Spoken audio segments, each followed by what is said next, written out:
안녕하십니까. KDB 넥스트라이즈 참석자 여러분들. 저는 딜로이트 컨설팅 동남아시아에서 일하고 있는 이성진 파트너입니다.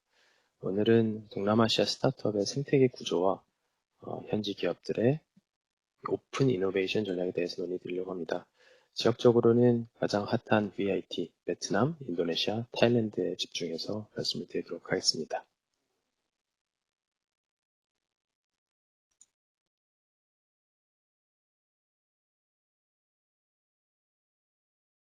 오늘의 어젠다는 네 가지입니다. 첫 번째는 동남아시아 스타트업 생태계의 성장 잠재력입니다.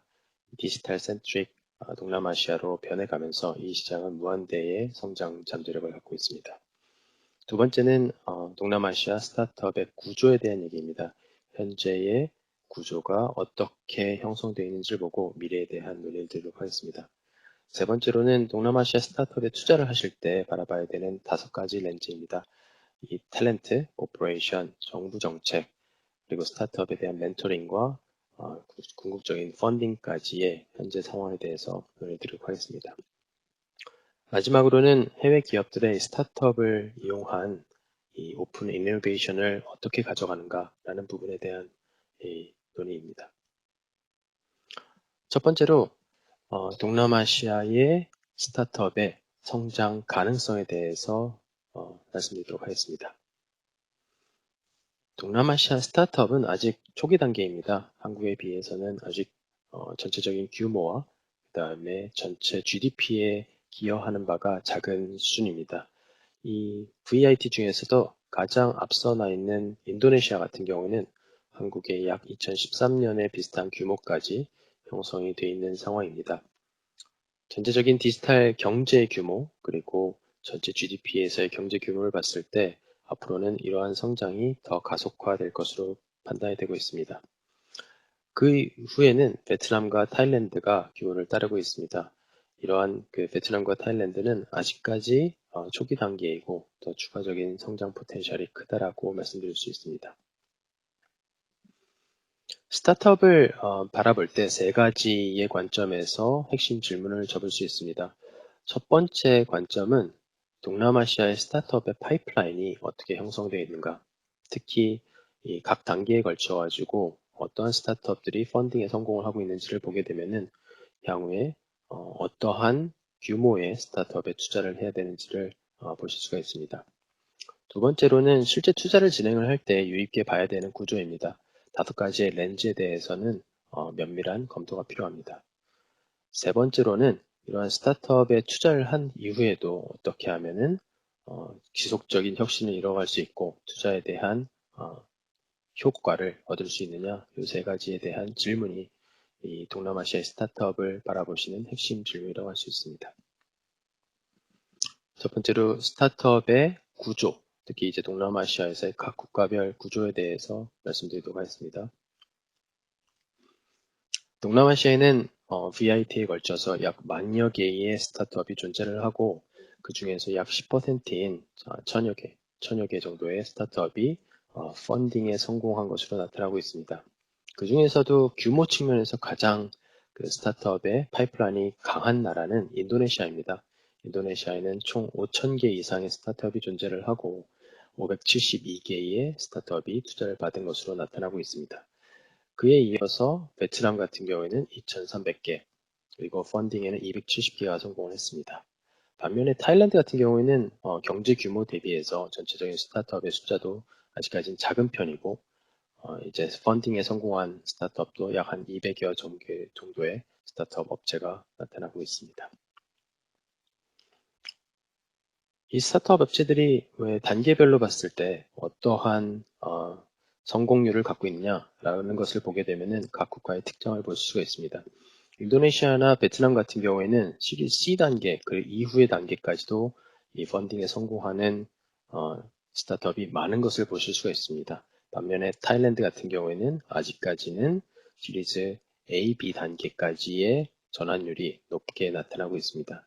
즉, 각 국가별 파이프라인의 규모가 다르고 이러한 규모를 고려를 했을 때 이제 한국 업체들이 시리즈 A와 B 단계에 있어서의 투자 가능성이 더 높은 것을 보실 수가 있습니다. 동남아시아의 스타트업의 주요한 산업은 전체 GDP와 연동해서 생각해 볼 수 있습니다. 즉 동남아시아에서 강한 이 산업군인 리테일과 소비재에 있어서의 스타트업들이 많이 포진이 돼 있고 최근에는 핀테크와 ERP와 관련된 스타트업들도 같이 발전하고 있는 것으로 나타나고 있습니다. 즉 한국 업체들이 이 동남아시아에 오셔서 같은 투자 대상을 찾으실 때는 지금 현재 갖고 있는 사업 구조와 연동해서 고려를 하실 필요가 있습니다. 좀 더 깊게 들어가지고 동남아시아의 스타트업이 탤런트와 오퍼레이션, 정부 정책, 멘토링과 펀딩 측면에서 어떠한 특성을 가지고 있고 무엇을 유의해야 되는지에 대해서 말씀드리도록 하겠습니다. 동남아시아의 스타트업은 탤런트와 펀딩 측면에서 아직까지 어려움을 겪고 있습니다. 스타트업이 빠르게 성장하고 시장의 혁신을 주도하기 위해서는 우선 그 혁신적인 생각과 미래 사업 모델을 가지고 사업을 주도할 탤런트가 가장 중요합니다.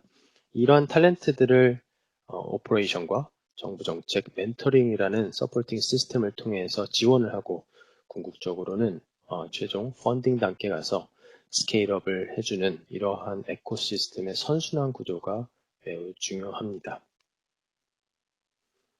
이러한 선순환 구조 측면에서 다섯 가지 측면에서 세 개 나라를 하나씩 비교를 해보도록 하겠습니다. 우선 베트남입니다. 베트남 같은 경우에는 탤런트와 멘토링 관점에서는 많은 강점을 갖고 있는 것으로 나타나고 있습니다. 상대적인 강점을 갖고 있는 것으로 나타나고 있습니다. 인도네시아 같은 경우에도 큰 인구수를 기반으로 해서 탤런트 관점에서의 강점이 있고 특히 펀딩 관점에서는 다수의 투자자들이 관심을 갖고 있는 강점을 갖고 있습니다. 반면에 타일랜드 같은 경우는 앞서 말씀드렸던 두 나라와는 다르게 전반적인 오퍼레이션과 정부 정책, 멘토링 측면에서는 양호한 편이지만은 탤런트와 펀딩 측면에서는 약점을 갖고 있는 것을 보실 수가 있습니다. 그래서 탤런트 쪽으로 좀 더 들어가서 보시게 되면은 각 나라의 특성이 잘 나타납니다. 지금 현재 VIT에서 사람을 뽑고 있는 스타트업의 인재들을 보게 되면은 타일랜드 같은 경우는 오픈된 자리가 제일 많습니다. 즉 많은 스타트업들이 인재를 찾기 위해서 노력하는 것을 볼 수 있고 베트남과 인도네시아 같은 경우에는 인재의 공급에 있어서는 큰 이슈가 없는 것으로 나타나고 있습니다. 왜 이러한 이슈가 나타났냐라는 것을 보게 되면은 각 국가별 이 대기업들이 인재를 흡수해 나가는 규모를 통해서 볼 수가 있습니다.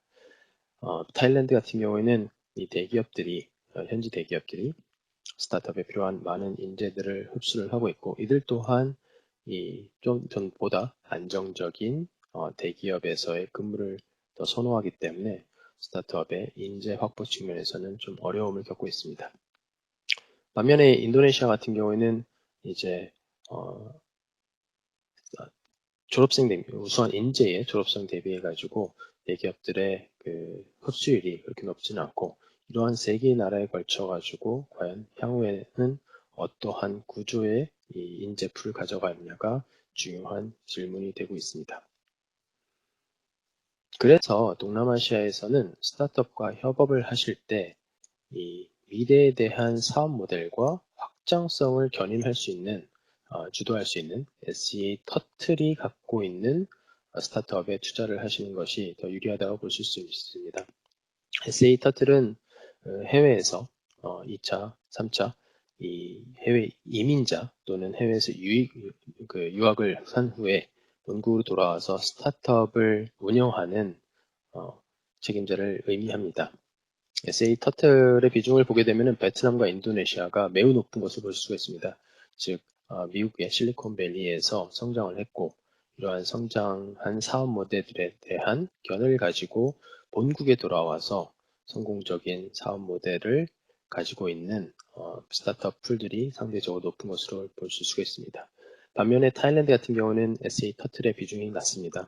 즉 해외 투자자들이 같이 믿고 일을 할 수 있는 오너들의 숫자가 작은 것으로 나타나고 있습니다. 반면에 이 현지의 이 리더들이 스타트업을 주도를 하고 있고, 따라서 이러한 현지에 주도하고 있는 이 스타트업들과 함께 일할 수 있는 현지에 대한 이해도가 높은 GP를 선택을 하실 필요가 있습니다. 세 개 국가에 걸쳐가지고 스타트업의 운영 측면에서의 현황을 말씀드리도록 하겠습니다. 세계국 공이 스타트업을 시작하는 데 있어서는 특별히 어려움은 없습니다. 이 초기 단계에서는 스타트업을 시작하는 데 있어서의 진입장벽이 낮고, 후반으로 갈수록 이 스타트업들이 운영을 하는 데 있어서, 그리고 특히 혜택을 받고 엑시 단계까지 가기 위해 있어서의 어려움이 많은 것을 볼 수가 있습니다.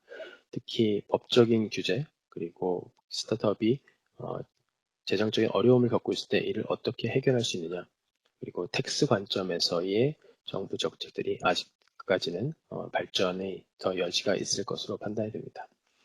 전반적인 사업 운영에 있어서의 환경은 베트남과 인도네시아 대비해서는 타일랜드가 좀 더 앞서고 있는 것으로 나타나고 있습니다. 좀 더 들어가서 보시게 되면은 동남아시아 같은 경우에는 정부 정책과 이 스타트업이 수익성을 확보하기 위한 텍스와 같은 해제들을 얻어내는 것이 상대적으로 어려운 것으로 나타나고 있습니다.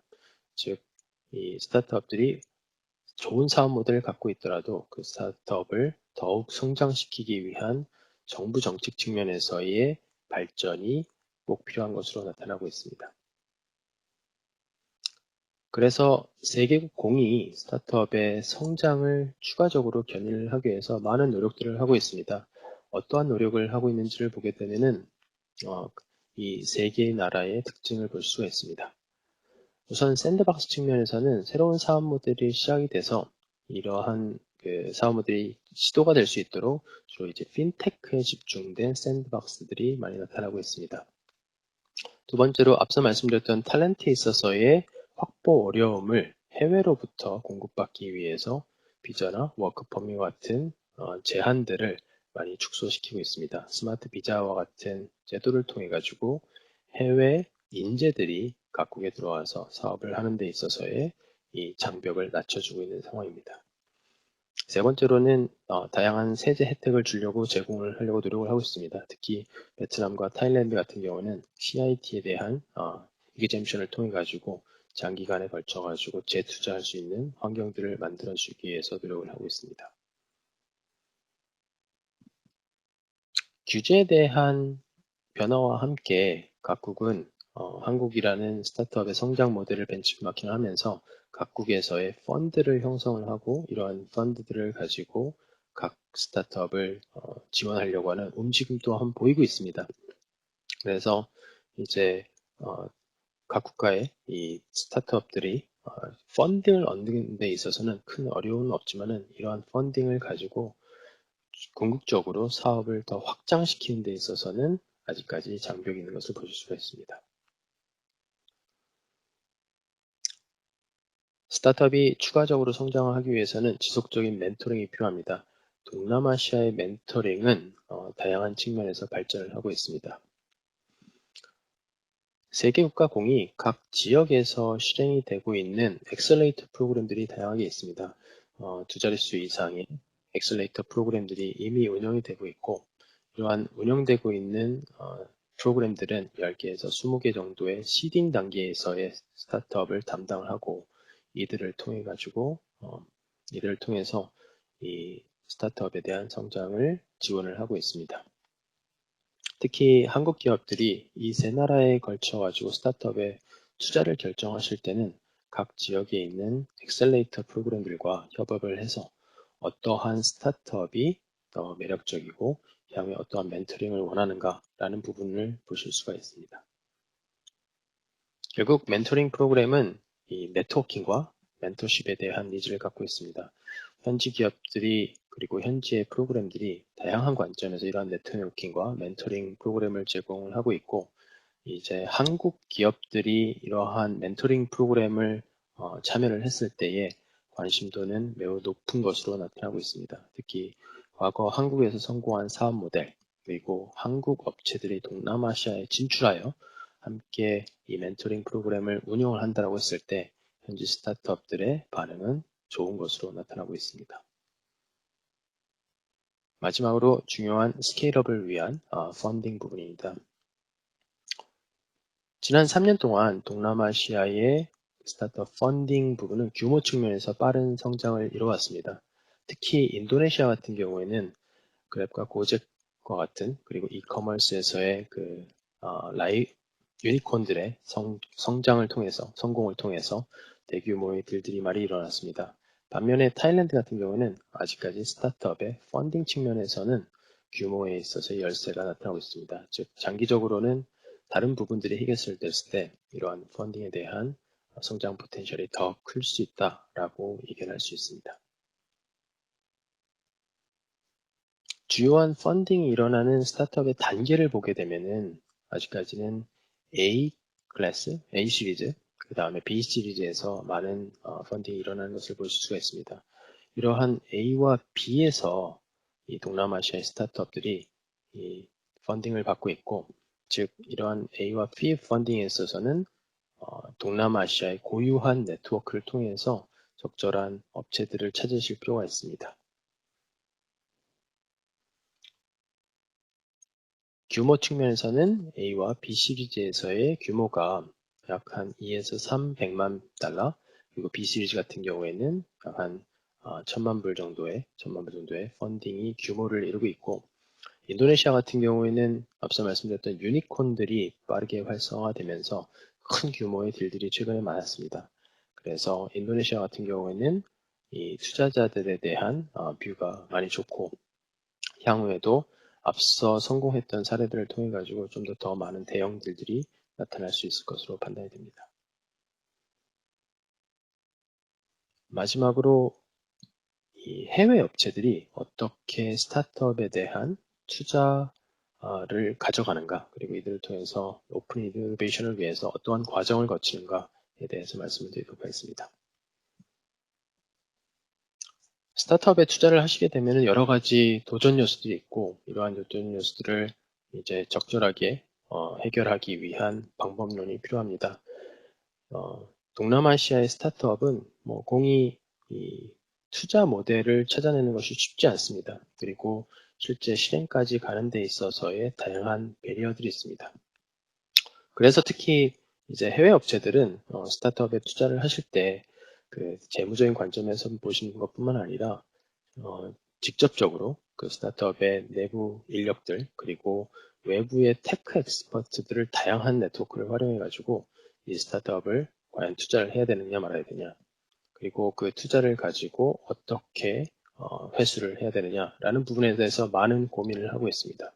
그러한 특징 중에서 가장 유의할 점은 주목해야 될 점은 초기 단계에서부터 빠른 스프린트 방식을 통해서 프루프 오브 컨셉을 같이 만들어내고, 이런 프루프 컨셉을 통해 가지고 오픈 이노베이션을 쓸 수 있느냐라는 것을 이제 함께 만들어가는 그 과정이 중요한 성공 요인으로 작용을 하고 있습니다. 스타트업에 투자를 하실 때 단계는 세 가지를 볼 수 있습니다. 1단계 같은 경우에는 이제 전략적인 투자 목적을 맞춰서 롱 리스팅을 만드는 첫 번째 단계가 중요한 단계입니다.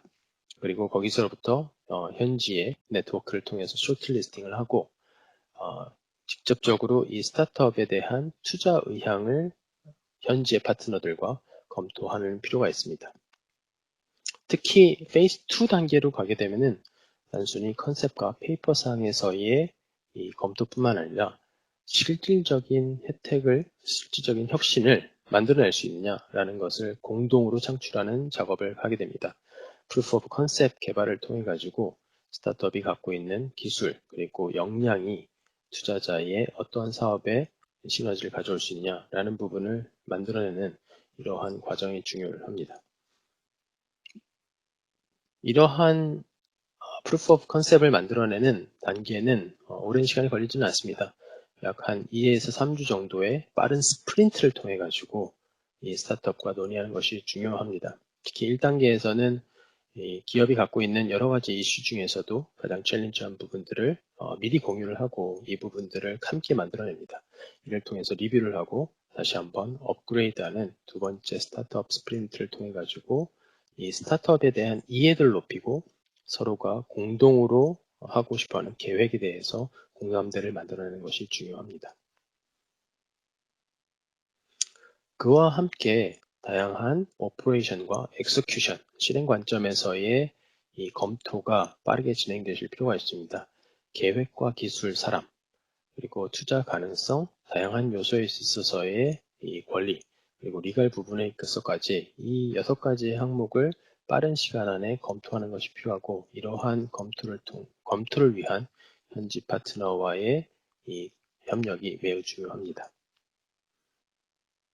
그리고 마지막 단계로서는 이 앞서 만들었던 Proof of Concept을 다시 한번 심도 깊게 들어가서 실제적으로 가치를 창출할 수 있냐라는 것을 전문가와 외부 전문가들이 검증을 하는 이러한 단계를 많이 가져가게 됩니다. 그 이후에 이 딜 클로저 단계가 들어가게 되고 이때는 이 M&A에 대한 부분을 충분히 고려를 하셔가지고 진행을 하실 필요가 있습니다. 저희 딜로이트는 이 기업들의 동남아 스타트업을 도와드리기 위해서 다양한 활동을 하고 있고 이에 대한 밸류를 제공할 수가 있습니다. 1단계, 2단계, 3단계에 걸쳐서 딜로이트는 글로벌 네트워크 측면에서의 이 확장성, 그리고 현지의 스타트업에 대한 이해, 그리고 이 전략, 기술, 그리고 리갈, 다양한 부분에 있어서의 와이드한 오퍼링을 통해서 이 해외 기업들의 현지 스타트업 투자를 도와드리고 있습니다. 이러한 그 투자를 도와드리는 데 있어서 딜로이트의 이 가장 돋보이는 에셋은 다양한 스타트업에 대한 데이터베이스입니다.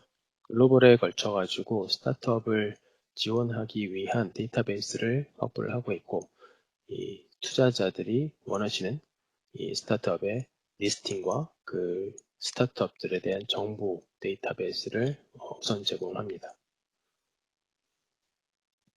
그와 함께 스타트업의 실제적인 활동에까지도 같은 홍보 활동을 같이 진행하고 있습니다.